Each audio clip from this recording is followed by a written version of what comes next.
स्थापकाय च धर्मस्य सर्वधर्मस्वरूपिणे अवतार वरिष्ठाय রামকৃষ্ণায় তে নমঃ।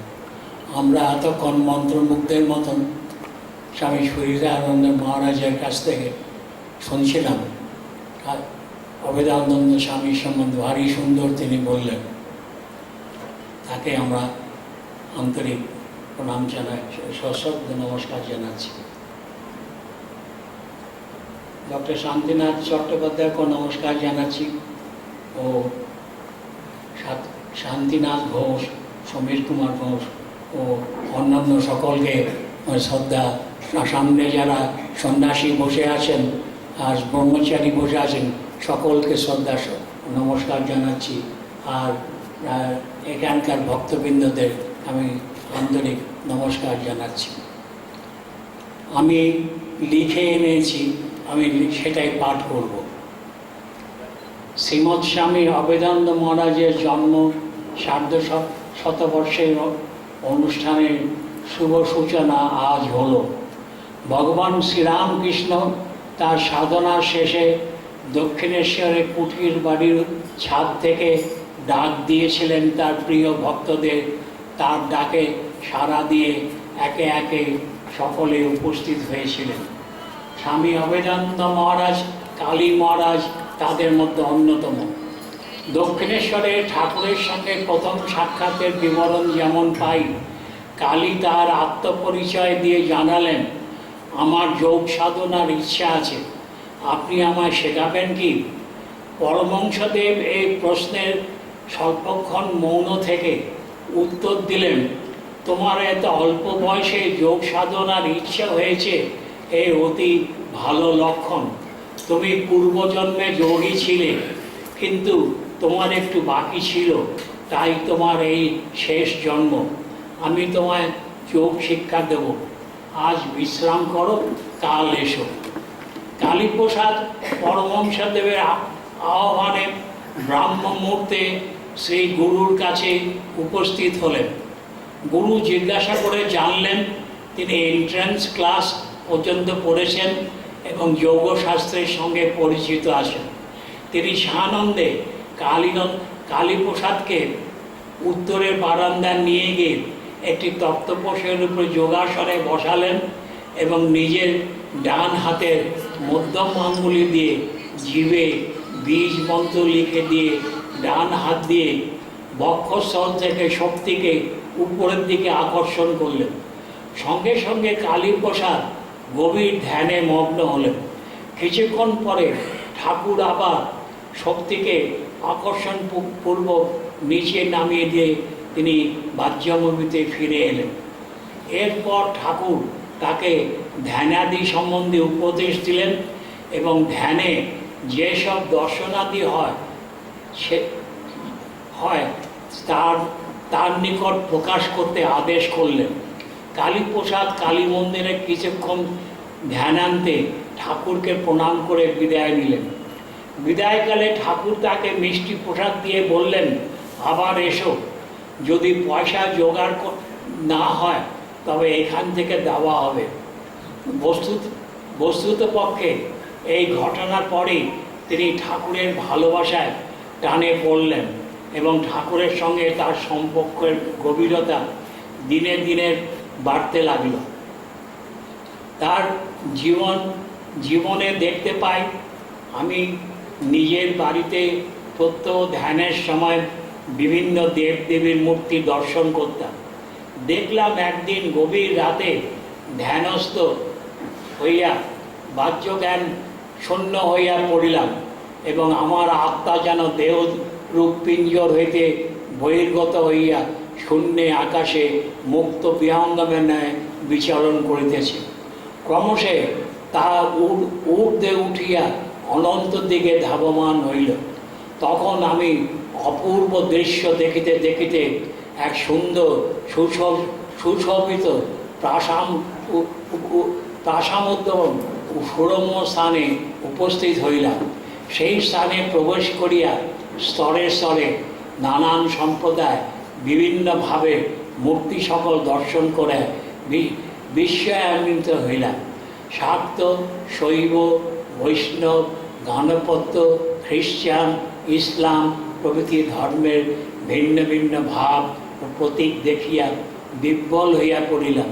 ক্রমে কোনো মহান অতিবাহিক আত্মার প্রেরণায় যেন প্রণোদিত হইয়া এক বিরাট হলের ন্যায় কক্ষে প্রবেশ করিয়া দেখিলাম যে সেই কক্ষের চতুর্পার্শ্বে এক একটি সকল দেবদেবী, অবতার পুরুষ ও ধর্মপ্রবর্তকগণের মূর্তি, যথা হিন্দুগণের 10 অবতার শ্রীকৃষ্ণ, জেসাস ক্রাইস্ট, জরাষ্ট্র, মোহাম্মদ এবং অন্যান্য ধর্মাবতারগণ উপবিষ্ট হয়ে রয়েছেন এবং সেই অপূর্ব দৃশ্য দর্শন করিতেছি। এমন সময় পরমহংসদেবের মূর্তি জ্যোতির্ময় হইয়া বিরাট আকার ধারণ করিল এবং তাহার মধ্যে সকল দেবদেবী, অধিকারী ও অবতার পুরুষ, মৎস্য, কুর্ম, শ্রীরামচন্দ্র, বুদ্ধ প্রভৃতি 10 অবতার, শ্রীকৃষ্ণ, জিসাস ক্রাইস্ট, জরাষ্ট্র, নানক, চৈতন্য, মহাপ্রভু, শঙ্কর প্রভৃতি আপন আপন আসন বেদী হইতে উঠিয়া পরমহংসদেবের বিরাট শরীরে প্রবেশ করিতে লাগিল।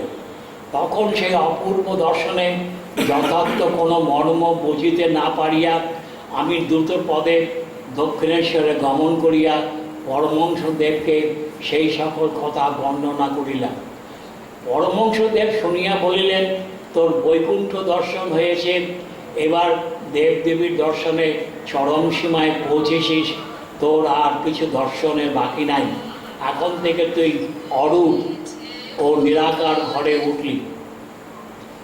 কাশীপুরে কালীর বৈরাগ্য একবার বিশেষভাবে পরীক্ষিত হয়েছিল।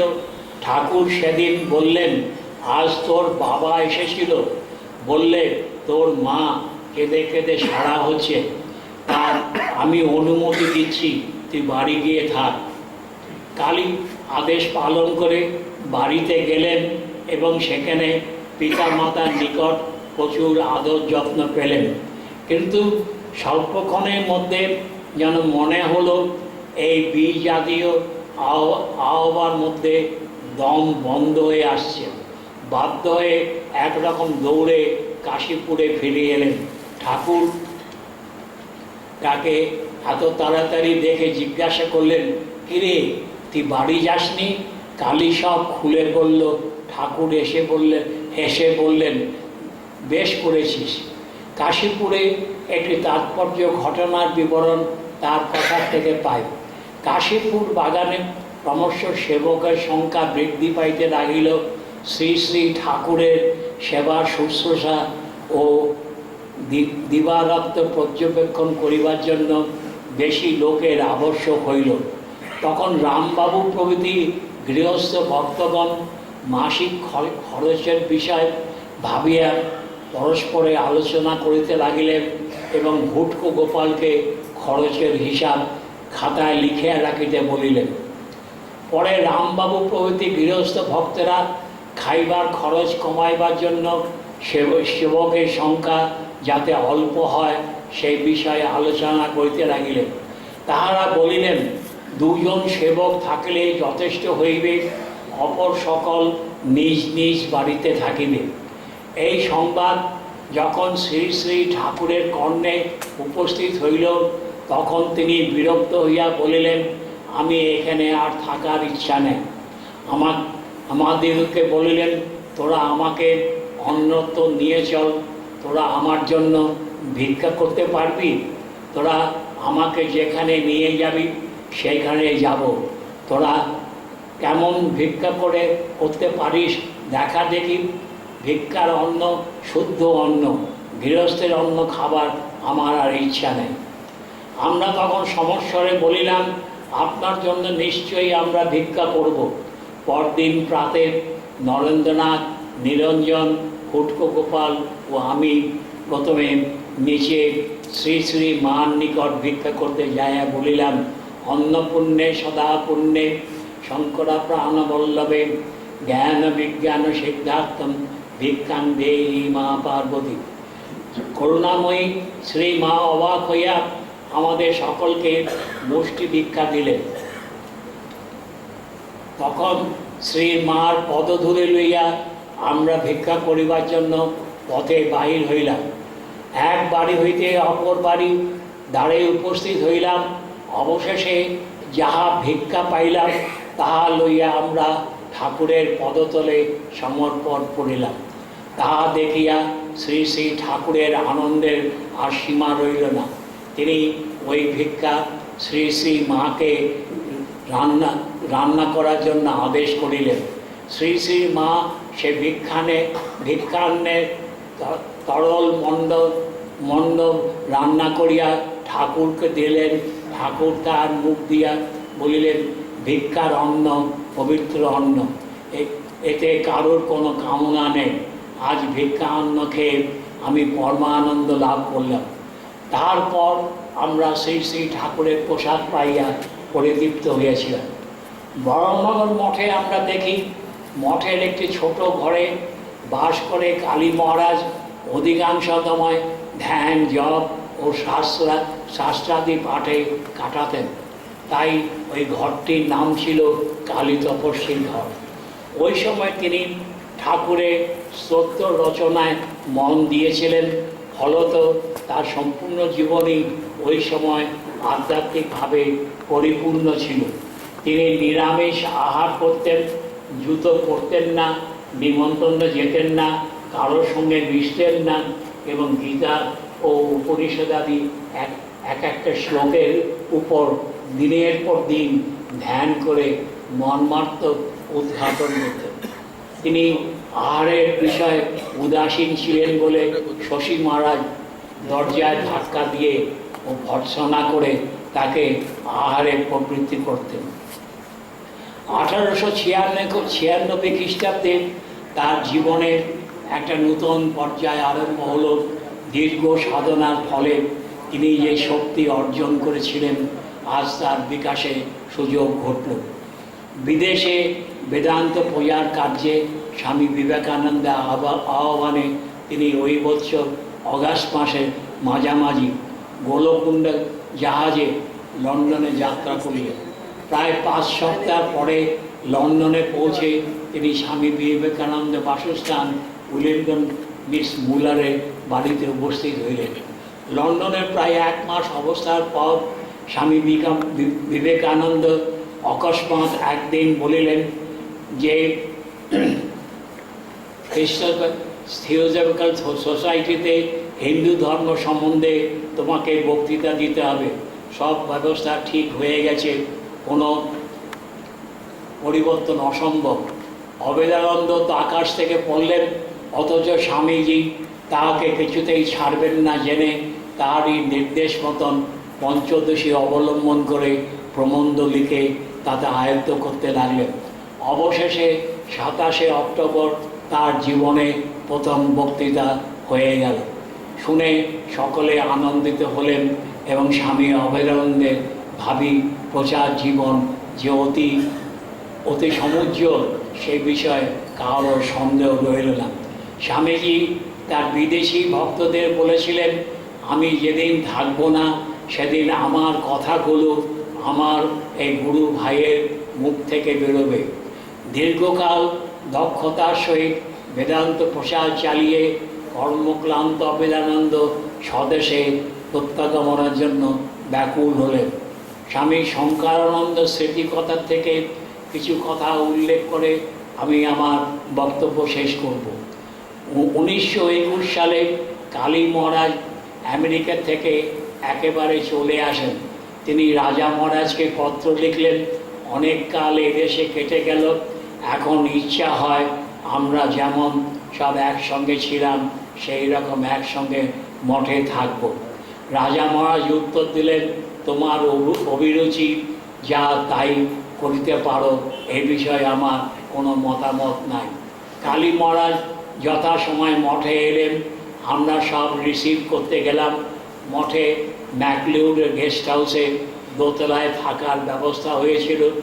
বিদেশি আদব কায়দায় থাকতেন, খাওয়া দাওয়া সে দেশি ধরনের। খুব তেজি লোক, ব্যক্তিত্ব সম্পন্ন মহাপুরুষ দুনিয়ার কাউকে গ্রাহ্যের মধ্যে আনতেন না। কালী মহারাজ কয়েক বছর মঠে থাকতে থাকতে শেষে বললেন, আমি আলাদা আশ্রম করব। আমি বললাম, আমাদের বিবেকানন্দ সোসাইটি আছে, ওতে আপনি আপনার মতন কিছু করুন না। কিছুদিন তাই করলেন। হাতিবাগানের কাছে কিছুটা জায়গা পেয়ে স্থায়ী বাড়ি নির্মাণ করে বেদান্ত মঠ স্থাপন করলেন। কালী মহারাজ সন্ন্যাস ব্রহ্মচর্য আশ্রমে দিতেন, আমায় খুব ভালোবাসতেন, আমরাও তাহার উপর টান ছিল। বেলুড় মঠ বেদান্ত মঠ একই ভাবধারায় পুষ্টি, তফাৎ কেবল বেলুড় মঠ স্বামীজির নিয়ম কানুন দ্বারা পরিচালিত, আর বেদান্ত মঠে স্বামী অভেদানন্দ নিয়ম কানুন। দুই মঠের মধ্যে সবভাবে অভাব ছিল না। আমরা প্রায় তার মঠে যেতাম এবং তার কর্মীরা আমাদের এখানে আসত। ওদের মধ্যে অর্থাৎ গুরু ভাইদের মধ্যে মতান্তর হলেও মনান্তর কদাপি ঘটেনি। ওর যখন শরীর খুব খারাপ, মঠ থেকে সাধুরা দেখতে যেত। আমি একদিন দেখতে গেলাম, আমায় বললেন, দেখ, মনের ভিতরে যেইটুকু ময়লা ছিল ঠাকুর সব ধুয়ে মুছে সাফ করে দিয়েছেন। এই মঠ করে গেলাম, এখন বুঝছি সব এক হয়ে গেলেই ভালো। আমি বললাম, বেশ তো, আপনি করলেই হয়ে যাবে। আর কিছু বললেন না, নীরব রইলেন।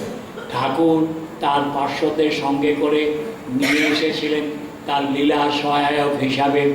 সকলেই ছিলেন আধ্যাত্মিক জগতের উচ্চ আদা। ঠাকুরের কাছে আজ প্রার্থনা জানাই তার জন্ম 60 বছরের অনুষ্ঠানে সুন্দর হোক।